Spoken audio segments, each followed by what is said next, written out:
Hey, Nicole Huntsman, your astrologer from moderncosmic.com. In this series, we are going to talk about soulmates and past lives. So if you're not interested in such things, then this is probably not the video for you. But if you're interested in understanding how astrology approaches the topic of soulmates and the topic of past lives, this video may be interesting for you. This is in particular for people who are just starting out down this path. This is kind of for beginners, okay? Now, first of all, we need to have work from sort of a basic assumption that we are more than our biology. And in fact, I think it's a fascinating challenge to try and understand what it is we are exactly. I do think that our biology is important and miraculous, but I also think that we are consciousness. So I think we are these two things together. I don't think that our consciousness just emerges out of the meat in our brain. I think there's some sort of mechanism there, whether we're connected to some consciousness that exists outside of us, like a non-local form of consciousness, or I don't know how it works exactly. But I do know this. I do know that as I've studied through people's astrology charts, looked at the nodes of their moon, I've been able to see correspondences between partners charts, between individuals and relationship charts, from both individuals' perspectives that have completely supported one another's soul path. So in astrology, we have something known as the nodes of the moon. And in the birth chart, this shows you, if you're looking at the nodes of the moon, it's showing you this journey that the soul has been on. In my mind, the north node is sort of the path in this life. It's the soul purpose. You are going to constantly feel pushed and compelled to move towards your soul purpose. Sometimes it's an area of our life that feels frightening. Some people's birth charts are not very supportive of their north node, okay? So actually living their soul purpose, their life, sort of living their life in a way that's in harmony with who they are on a soul level can be really challenging. For other people, it's very easy, so it depends on your birth chart.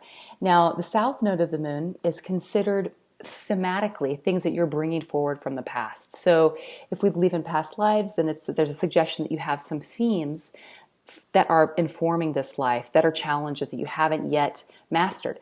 Or they can be ways of being that you'll fall back on, but it's not necessarily the highest version of yourself. So I'll just use an example. In my birth chart, I have a Libra North Node, which is about collaborating and partnering. It's in the second house, which is that Taurus house. So for me, it's been this interesting theme of I was married to someone, we had a lot of money, but I didn't work. And so I didn't exercise my sun, nor my Pluto, nor my North Node, which are all in my second house. So I was very disempowered in that life. Although I had access to resources, they weren't of my own making. Okay, and for me to really be using my North Node, I need to, yes, be in partnership, collaborating with people, which is what I do every day with work, with astrology. That's very Libra North Node. But it needs to be my income needs to come from my own personal source of power, right? Not leaning on someone else. And my South Node is in Aries. So Aries is very independent, and it's in the 8th house, which is a suggestion that I've had to survive things. I've had to survive perhaps the death of people I love, had to survive being on my own. So that area, that place is very comfortable for me. It's like when I had my babies with a doula without any medication, and I was like an animal. I just wanted to go sit. An animal will go out in the woods when they're going to die or when they're going to birth their babies, they'll go by themselves. That's very instinctual for me to just be by myself. So I would sit in the shower and labor until it was time to have the baby, and then I would want people around me. So point being, the South Node, it's this instinctive, unconscious part of your psyche. And look to the South Node, look at the less healthy versions of your South Node. So for me with Aries, that's that, pulling away, being alone, like the lone wolf, not needing anyone else, not asking for help when I need help, feeling like I have to fight and struggle to survive. That's very past life-ish. But it brings me into my North Node. So it brings me into the North Node. Okay, well, I do have the ability to survive. I don't have to fight. I can actually collaborate with people. This is actually much easier, and I don't have to. I had this recurring theme that if I had my financial situation figured out after my divorce when I was single, if I had it all sorted, then I would no longer need a partner. I would no longer need a man. And if I didn't need a man, then a man wouldn't need me. So I had this theme kind of going on in my background story. And once I've sort of figured out, I actually do need partnership, but it doesn't need to be that kind of partnership, you see. So point being, it's a bit of a ramble. Let's talk now, though, about when we're looking at an individual birth chart compared to another individual birth chart, when we see contacts being made between those south nodes, which, remember, that's those past life behaviors or the things held in the psyche, the patterns, the programming that you have held in your deep unconscious memory. Okay, that's your south node. It's how you did things in the past. It's how you got by in the past. And perhaps it wasn't,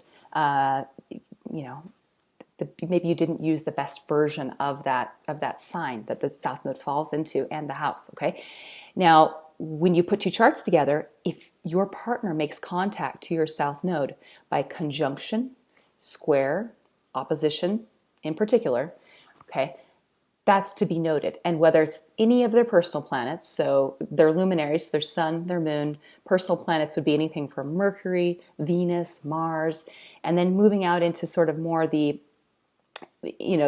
Jupiter, Saturn. These are the planets that are going to modify that south node behavior, and then all the way out to the outer planets. Okay, so and also if the nodes of the moon fall onto the angles, the ascendant, descendant, IC, MC axis of your partner, those are also significant connections. Okay, so we're going to talk about what these connections look like, what they mean, because in my mind there are three types of soulmates. So first, with the karmic soulmate, these are the most common soulmates that I run into with my practice. The karmic soulmate is one where there is an imbalance of some kind. Typically, past lives, it could be something such as death. It could be something pretty crisis-oriented or turbulent, such as a rupture of a relationship via death, violence, cheating, lying. Think of like all the 10 commandments, right? Stealing from someone, doing something where you are hurting another person's right to live their life freely without being impeded upon or impinged upon. So there's those types of karmic relationships where you could come together in a romantic setting in this life, even though in the past perhaps it wasn't romantic. You could come together as parent-child. You could come together as sibling, friends. It could be really kind of any permutation of relationship that you can think of. Depends on what happened in that past life and what needs to be balanced. So I'm going to give you an example.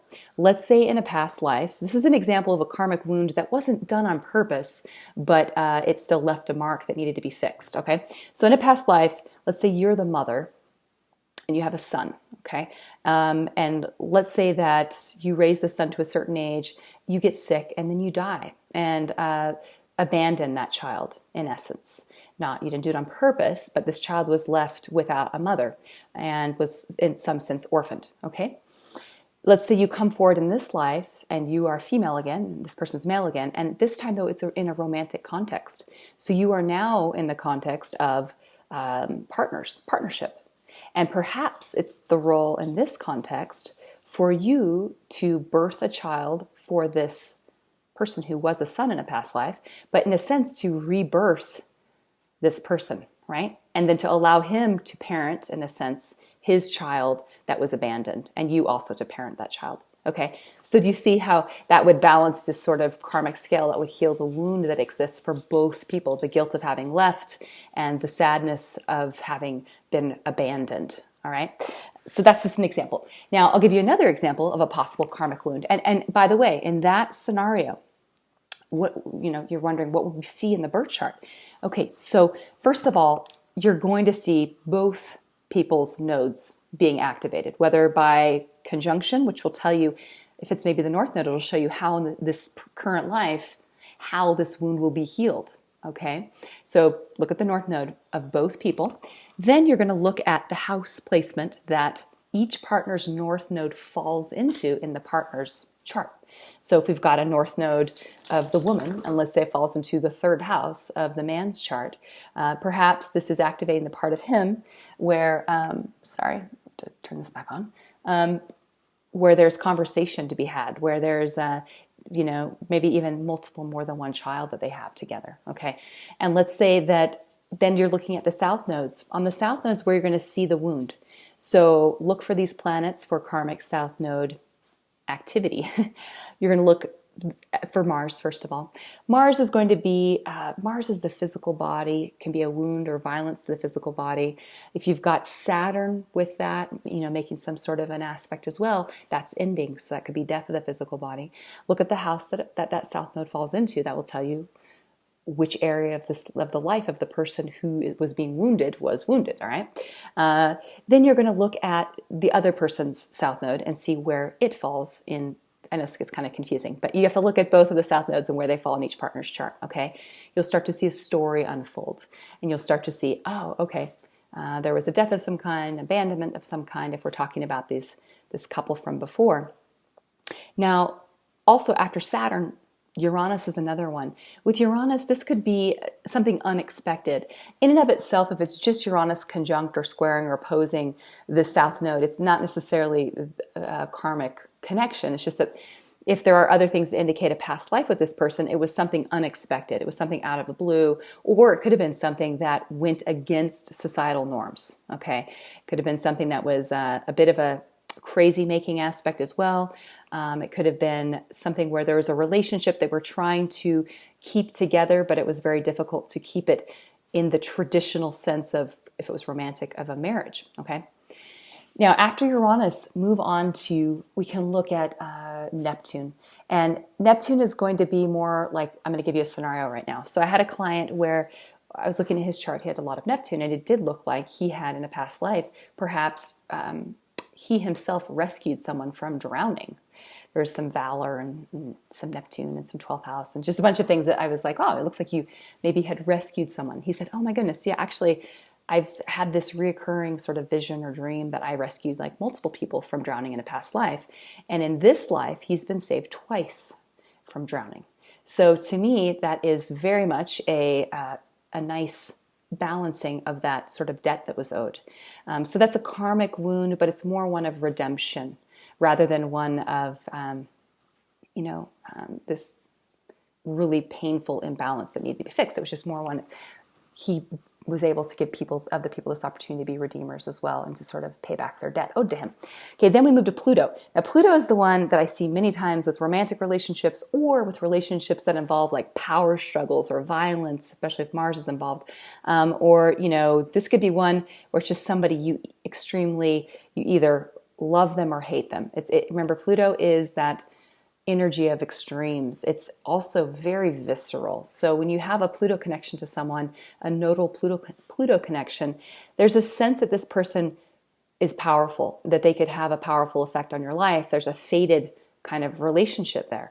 So if their Pluto is conjunct your north node, maybe this person is here to help you step into your personal power. The guy that I dated right after I got divorced, his Pluto is exactly conjunct my north node. That was exactly what the relationship helped me with. It helped me recognize my personal worth, my value, my power. He was very supportive of my efforts to start my own business. And that for me was a very empowering relationship. And because it was conjunct the north node rather than the south node, it was more of the positive side of Pluto, okay? Now, you got to look at everything, because if you've got squares as well to either person's Pluto in their personal chart, then that relationship with power is a little more titchy and could be more tricky. Now, if you've got Pluto on the south node, that is an indication of an upheaval, of a disruption, of a possible death, of violence perhaps, of war, it could also be that this person, their power, that they had control over you, that they dominated you, maybe they imprisoned you, or they did something where their life directly affected your fate, your destiny, so to speak, in that life, okay? They forever changed the direction, the path of your life in that life. So in this life, if you've got, also some aspects being made to the north node, it will tell you, how are you going to flip this, okay? Everything is always the flip, all right? Now, let's talk about also, I didn't mention this one yet, the Sun-Moon midpoint. This is a very important midpoint as well. The Sun-Moon midpoint shows an individual's attitude towards relating. So it's sort of the midpoint of marriage in my mind. And when you see it on a north node or a south node, it tells you this is a significant person. If it's on the south node, a marriage from a past. If it's on a north node, this is someone you're supposed to be moving towards in this life. If in the past there was a marriage that took place, what happened with that marriage? Okay, so you're going to look at the ruler of this person's south node. Where does that fall? What's happening with their ruler in their chart aspect-wise? What's the zodiac sign? Okay, where does that fall into this person's chart in this life? So let's say you've got a midpoint that's Taurus, okay? It's in Taurus, it's like 5-degree Taurus midpoint. That means that that person, that's the planet person, the midpoint person, you want to look at their Venus. So first of all, let's say that 5-point Taurus midpoint lands exactly on this other person's south node. That means this is most likely a partnership, a marriage in the past. Look at Venus, okay? The Venus. Let's say that this person's Venus falls in, I don't know, let's say it's in Gemini, okay? It falls in Gemini. So Venus in Gemini, let's say that we'll spin the dial and say it's in the 3rd house of commerce. So perhaps they were married and they had a farm and they sold their goods at market or something, I don't know. So look at the Venus, look at what aspects are being made. Which house does it fall into though? In the partner's chart, the nodal person, which house does it fall into? Let's say it falls into their 2nd house. That would totally support the Taurus house, the idea that this couple, they were a farming couple, you know, Taurus, they, in a past life, sold their goods at market or, you know, through trade of some kind. They traded their goods and their services, but really their goods because it's Taurus, you see? So kind of a story starts to evolve as you look at the overlays. But then you say, what's their purpose in this life? So you're supposed to flip it. With Taurus, for example, that's being quite stuck. That is, Taurus is the earth. It's quite dutiful. So perhaps they lived a life where they owned a farm and they were at the mercy of nature. And in this life, they're supposed to flip that. And, you know, if they've got, you know, the North Node is in Scorpio for them in this life, that's a much more intense, it's actually quite a karmic. That's a karmic, very karmic Scorpio, Pisces, Virgo. If you've got the Scorpio-Taurus axis or the Pisces-Virgo axis are really very karmic feeling South Node, North Node axes. So at any rate, they are ones that have to do with redemption as well as complete death and rebirth, transformation and letting go of past patterning. So if you've got these, they're very important and quite karmic. Okay, now I should do a whole series on the nodes.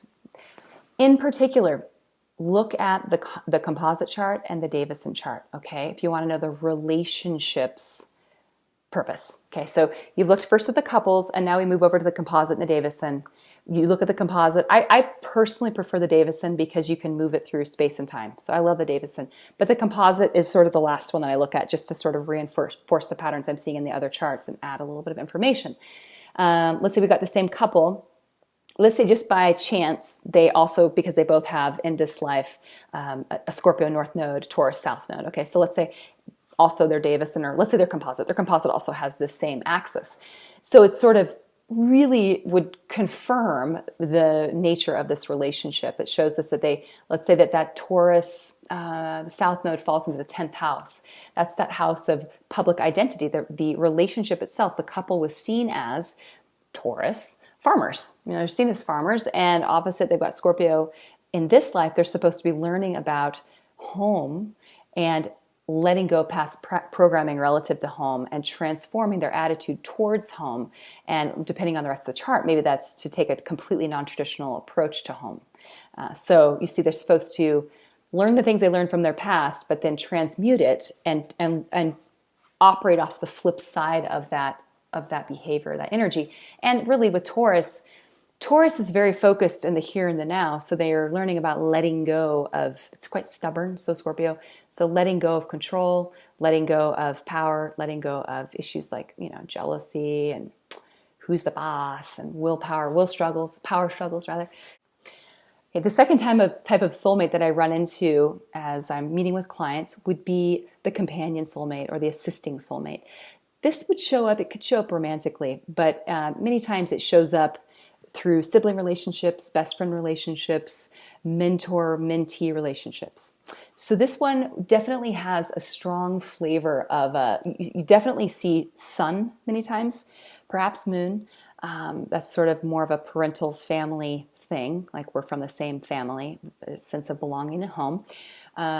Venus could be one as well, although Venus does speak more directly to, this was somebody that I either earned money with in a past life, or I was romantically involved with, or I enjoyed recreation with in a past life. Look at the house placement. It'll tell you more. I mean, if it's in an air house, unless it's the 7th house, but if it's one of the air houses, let's start fire houses, it's going to be someone that perhaps you did have a romantic relationship with. If it's in an earth house, you could have earned money with this person. If it's in an air house, this could be someone you could have earned money with them, but you could have also it could have been someone that you was an associate or a sibling. If it's in a water house, it's probably someone romantic or someone that you cared very deeply about. Okay. Now, Venus, though, it's this benefic energy. It's one that the relationship was happy and blissful. You loved and cared for one another. When we look at Jupiter, Jupiter is the one that I think of when I think of the mentor. It's like you're the angel in a sense, or the advisor. You're the consult for this person. You've helped them in the past. If you look at the South Node, if it makes contact to the South Node by conjunction, square, opposition, then whether it's Sun, Moon, Venus, Jupiter, then yeah, this is somebody who assisted you in the past. It could be Mercury as well, actually. So Mercury would be someone who feels very sibling-ish to me. Someone who's a teacher, someone who you could even be commerce and trade. But there's an element with Mercury that I see in charts that's very interesting, where if you then put the couple together, and if in their chart, in their composite chart, in their Davison chart, you see Sun conjunct Mercury, many times this gives almost a sibling feel, or the sense that this couple has reincarnated many times with one another. Okay, it's like the relationship has multiple versions of itself because it's Mercury conjunct the Sun. That's just a take that's my personal opinion from the people I've known personally, and I've seen their charts and kind of how their interactions with each other played out, and how they've also their feedback about like multiple past lives and that sort of thing. So it's just a pattern I've seen. And when you read in many times online, it'll say, oh, your relationship based on communication, and try not to just be about communicating, but be deeper with each other, and don't just keep it all in the world of the rational mind. And while that's true, it kind of makes sense if this is somebody you've experienced many versions of reality with, because there's a lot to talk about. There's a lot to be discussed. Okay. As far as the outer planets making aspects in a benefic way, where it's a companion soulmate, I'm not as comfortable with, definitely not Saturn so much, unless the rest of the chart is really, unless they were a parent, okay? But even in that case, that feels karmic to me, like there's some work to be done in this life. If it's Neptune, there's too much of the redemption, too much of the possibility that life, the path was confused, so I don't really like Neptune making contacts. Uranus, not so much either. Uranus can work if it was more of a friendship in the past life that was friendship, okay? But not necessarily, again, if you've got any of the other, if you've got Mars, Saturn, Pluto also in the mix here, you've got to look at the whole picture, okay? That's why you come to me. I make it very simple for you. But other than that, the companions, I kind of stick with the inner planets and luminaries. Type of soulmate. This third type of soulmate is one that I'm not sure I've ever even come into contact with via astrology, but I'm going to give you my anecdotal or my opinion rather, about what I think this would look like. If you've studied twin flames, this is the twin soulmate, twin flame, the twin soul. The idea here is that energetically, these are two souls that mirror one another. So the thought is that everything in our universe is dual as far as we understand. And the idea of the soul is that the soul also has a dual partner. Can't exist without its opposite. So it's kind of its opposite. So of course, being an astrologer, I immediately think of aspects such as oppositions. I think of somebody who carries a lot of zodiac signs in one perhaps element or one modality, more so the element though, or one particular zodiac sign, and someone who carries them in the opposite zodiac sign perhaps. That to me seems like kind of an obvious polarizing effect between two people. Now, with that, there are a lot of other things to consider though. There's house placement. You could have two people whose suns or moons fall into zodiac signs that aren't necessarily making oppositions to one another, but they're in houses where the houses have to do with themes or the natural rulers of these houses are signs that are opposite one another, okay? So in that case, they would end up being, in a sense, sort of mirroring each other. And I almost like that better because it feels more complete, like the two individuals have developed in areas where there's this sort of wholeness, rather than there being these exact opposite signs, missing out on all of the other parts of life, the other archetypes of life that are held by the other zodiac signs. Also, I would imagine I would imagine zodiac sign, yeah, I do think you would see some oppositions. I also think you're going to see definitely sun, moon, the angles. These things all have to be making contact with one another in my mind. They all have to be either conjunct, square, opposite, each other for there to be activations that would need to that would be required. I almost feel like there's this parallel life thing that you would see happening as well with twins, because for them to come together, they have to have all of their kind of karmic stuff cleared. I mean, I think twin flames can come together in multiple different lives, but I think to come together in a way where they're the most benefit for society, they have to, and I almost feel like their life would be quite tragic if they didn't have their stuff cleared. Okay, it's like they're going to come together, they're going to try and do what it is twin flames are supposed to do, which is increase consciousness, improve society around them. Like they're very powerful when the synergy between these two is very powerful when they come together. But if either partner still has karmic debris, things that they've got to fix, they are very dysfunctional. And that's why I think with this dynamic, they come together and break apart very easily. And it can be kind of tragic and heartbreaking and not effective. Okay. So that's why some people suggest they make that leap that, well, for twin flames to be together in a life, they have to have all their karmic stuff cleared and it's their last life and then they don't ever incarnate again. See, I think we probably always continue to reincarnate over and over and over again because it's just the wheel in my mind. So I don't know that I necessarily believe in that. Maybe it's a cycle. Maybe you don't reincarnate with your twin flame for a long time or something. I don't know. Who knows? Or maybe you reincarnate with them a lot. Maybe that's how we expand consciousness. The more and more twin flames that are incarnating together, that are able to together find each other more quickly and get things done on this earth and expand consciousness, that actually would make sense. So, okay. But what else are we looking for? Remember the nodes of the moon? The nodes of the moon are more related to karmic issues. And so we're talking more about the two souls having similar signatures. And when I look at also the aspect formations that are in the two charts, many times they will mirror one another, so the aspects will look the same, or they will be ones where one fits inside the other one, sort of like the blade and the chalice, or they will be something where perhaps they benefit one another, So, but really, in particular, I would imagine they would mirror each other. That's why if you've got mirroring formations but in opposite signs, that to me makes sense. Doesn't necessarily mean that they'll have a relationship in this life, but it's that they have a similar signature to how they express their personality. And then I would imagine you'd have some flip-flops with things such as, think of Mars and Venus, right? They're sort of opposites. Mars is masculine, Venus is feminine. So I would imagine there'd be some flips in these areas, whether they're by zodiac sign, being in opposition to one another, whether they're by house placement, being in houses that sort of reflect each other, but from different, parts of the zodiac. Perhaps both of the Marses are in totally different zodiac signs, but they are in houses that are the same or that are, beneficial to one another. Same element. Okay, so there's that. Then look at, if you move on out to, say, Jupiter and Saturn, or, these are two. Jupiter's expansive, Jupiter's optimistic, Saturn is more about consolidation, and it's more restrictive, and it's more realistic. I would imagine you'd have some of this stuff happening as well, because that's opposites. I think then also, as you move out further, when you talk about Uranus, Uranus has to do with, after Saturn. Saturn's the planet. We can see to Saturn. That's as far as we can see, here from Earth. Then when we discovered Uranus, Uranus was during the scientific revolution. So Uranus holds space as this iconoclast. So I would imagine, with Uranus, with Neptune, and with Pluto, to me, these three planets are generational and have more to do with, in my mind, our relationship here on Earth to kind of our outer solar system. And, they've been called like the ambassadors of the galaxy. I like that title for them.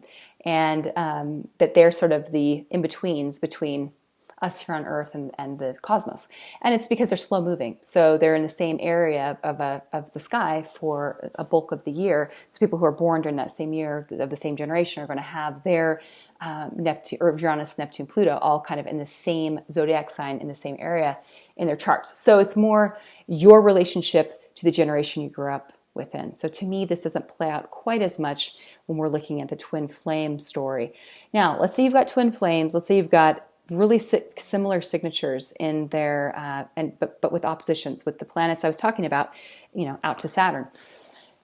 Then in my mind, I feel like we're going to see, if there's karmic issues with these two, you're going to see some 12th house stuff. You're going to see some Saturnian stuff. You're going to see some Plutonic stuff. You're going to see, look at the Davison, look at the composite, right? In the Davison and the composite, I would imagine you're going to see a repetition of the themes that you see in the synastry. So the formations are going to be similar. You're going to see, if let's say these people have Mars, Venus stuff, the opposition thing happening in the synastry, you're going to see it repeated in the composite and or the Davison. Same with Jupiter and Saturn. If they've got Jupiter-Saturn oppositions, or this sort of contrast between expansion and contraction, you're going to see it in the Davison and in the composite. All right, so these themes you'll see playing out over the course of all of these charts. Twin flames are here to, their purpose and their role is to be relating to the outer world, not just home life, but like the bigger picture. So twin flames also are ones where I feel like many times they get together later in life. They do things that they need to do when they're younger, and they have to be at a certain level of maturity before they can even be prepared for the relationship or have the wisdom consciously available to them that they're going to come together and use that to sort of help the world around them. So they've got to kind of get their other stuff cleared out before they're ready for each other. So it's not always, you could have a young couple, indigo, two indigos come together and they know exactly what they're here to do and they go off and do it. It depends on where your consciousness is at and your awareness. So that's my take. I know it's kind of a long video. Hope that was helpful. Obviously, this was sort of a brief overview. I'm going to do some charts with some actual examples so that you can sort of follow along, and it'll be easier to see the difference between a karmic relationship in the synastry charts versus perhaps more of that assisting companion relationship versus perhaps a twin flame partnership. I've got to find a twin flame. I got to dig to find that. So, okay, but thanks for watching. If you have any comments, please share them with me. This is kind of a complex subject and one where there's a lot of different viewpoints to be had on it. I love hearing your thoughts. So thanks so much for watching. Bye-bye.